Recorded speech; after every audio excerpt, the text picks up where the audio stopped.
Let's talk about the EFF, who are currently the third largest party in South Africa. They were founded. Welcome to part 2 of our series on the EFF Manifesto, because the manifesto is incredibly long. Okay, so the first thing we're going to tackle is the LGBTQIA plus community and the vision. The EFF expresses solidarity with the LGBTQI plus community, and they say that they want more stringent regulations on what is considered to be hateful slurs or crimes, and this could be something that would affect the religious communities, as there are very clear guidelines that are discussed in religious texts about this. And then we have gender-neutral bathrooms. Again, I'm not giving my perspective on these things. I'm simply stating what is said and then how it might affect certain groups of people or how it might impact certain people and certain institutions that may or may not be perpetrating certain things. Then education in schools about LGBTQIA+, and then compulsory driving lessons. And this was under a similar section, but compulsory driving lessons would be for everyone over the age of 18, so that it would be easier for them to transport themselves to jobs. And this would also be under the youth empowerment section. Then the next thing we have is AI. They want to incorporate AI into businesses and into industries, but at the same time use it for job creation, ensure that it doesn't infringe on the maintenance of jobs of a lot of people, because we do know that AI has been replacing jobs, but they want to tackle this head on. And the headquarters of all major companies. Then we have mining, which will go into infrastructure and housing also. So when they have mining as nationalization of the mines, which means that the government will have control of the mines, and then workers' rights. And the reason why nationalization of mines is really important, and why a lot of liberal leftist parties are pushing for nationalization as opposed to privatization, which we will be discussing under the DA manifesto, where the DA particularly pushes for privatization of a lot of things, is that because with privatization, we are private companies are allowed to make profits from things that should be basic services provided to citizens of the country, as well as private companies having a monopoly over things. And if we look at the wealth distribution as well as the land and business distribution in South Africa, we do know that there's a white monopoly on it. And considering that there is a white monopoly or white majority in the majority shares of most things, we can estimate that it's probably not going to lead to much redressing of past inequalities that have currently led to present inequalities. Okay, so then they want to focus on workers' rights in the mines, because mining workers' rights has for quite some time been something that has not been at the forefront of the government agenda. Then we have infrastructure, and with infrastructure, they want to focus on healthcare, roads, railways, and increasing public transport trains.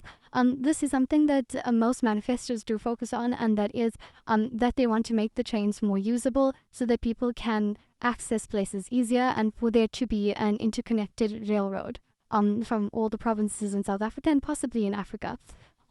And then we have housing and human settlements. They want to create more what we would know as RGP houses, but with minimum 3-bedroom homes. I'm not really sure how this is going to play out, considering that there might be families that have that need less, but they do state minimum 3-bedroom homes. Then they say rezone informal settlements, so that we don't have informal settlements basically laid out the way they are, and instead have people in proper livable situations, and then to install solar panels in homes. Then they speak about water and sanitation, to have independent economic regulator to ensure not being overcharged for water, because this has been a long-standing issue, and then having river cleaner projects so that we have better quality of water, which will mostly affect rural settlements where people suffer from many diseases as a result of unclean water.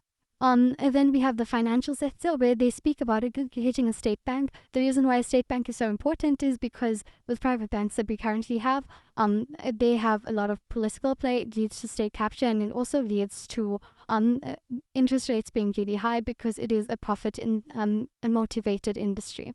And banks don't really work for the lower class people, nor for people that are not as economically advantaged, but they just work for rich people if it is a private bank. Then lower interest rates, and then medical aid for everyone to have medical aid. And then they speak about a few different services that we should have, which is that the post office should now be functionable again, having streaming services available to people, and then the use of all arable land.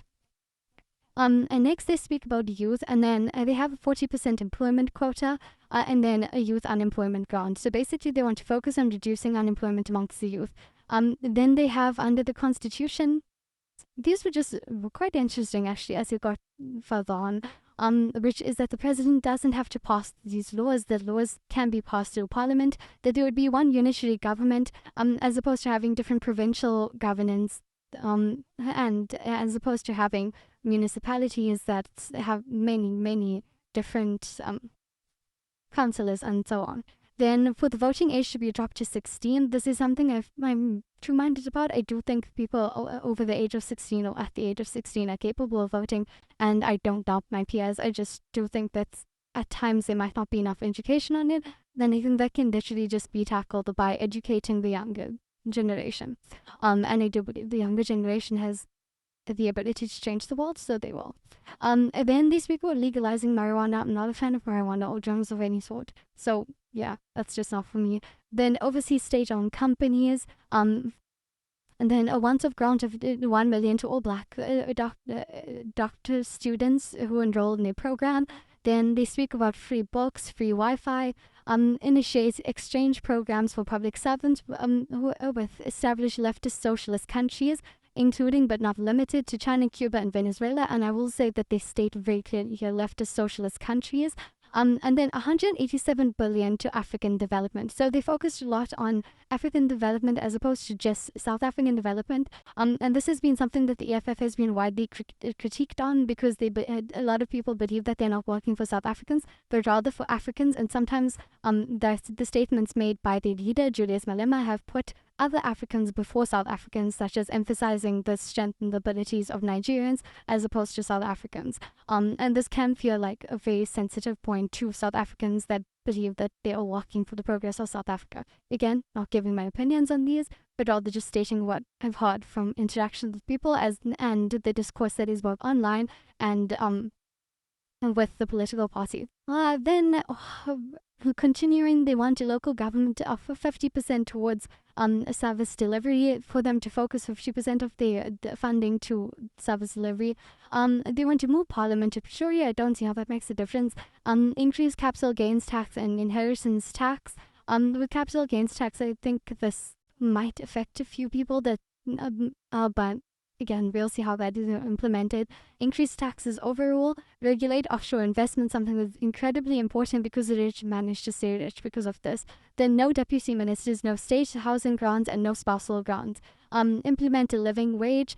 Really important for South Africa, which is the most pretty much one of the most unequal countries in the world. And publication of contact details of mayors, etc. This is something that some of the other parties have also spoken about, but essentially making it more easily available to the public to access the mayors and access those in power. Then they speak about open borders within Africa. Now this is something that I have to discuss in a separate video, because the video is going to be far too long if I do it here. Having one African passport, basically something like the EU, and for the PAP to replace the ICC. Then they say that they're on the side of Russia in the war in Ukraine, because the Ukrainians are basically an enemy force to Russia. And then they speak about Palestine. They don't go too in depth about it. I'm kind of disappointed. As you guys would know, my whole page is about Palestine. Then we have commitments that they make, which is that they want to adopt a disadvantaged facility, no bribes or gifts are allowed, no nepotism or recommending within 3 years of elections. Every member of the EFF that is in the public eye has to have at least an undergrad degree, which is something that I find absolutely impressive.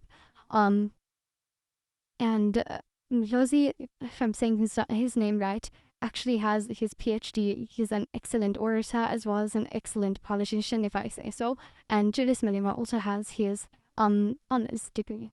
And then there's two things that I disliked initially, but I'm just going to discuss it very briefly. They said that they wanted to change the national anthem because it's apostate focused. At first I disagreed with this until I found out about the stem being the actual apostate anthem and that a part of our anthem was taken from it. I can understand how that's incredibly upsetting. They speak about an increase in customs and excise, which, I mean, as business owner, incredibly easy. And then my big question, are we placing South Africa first? And that's it for the video. Vote yeah.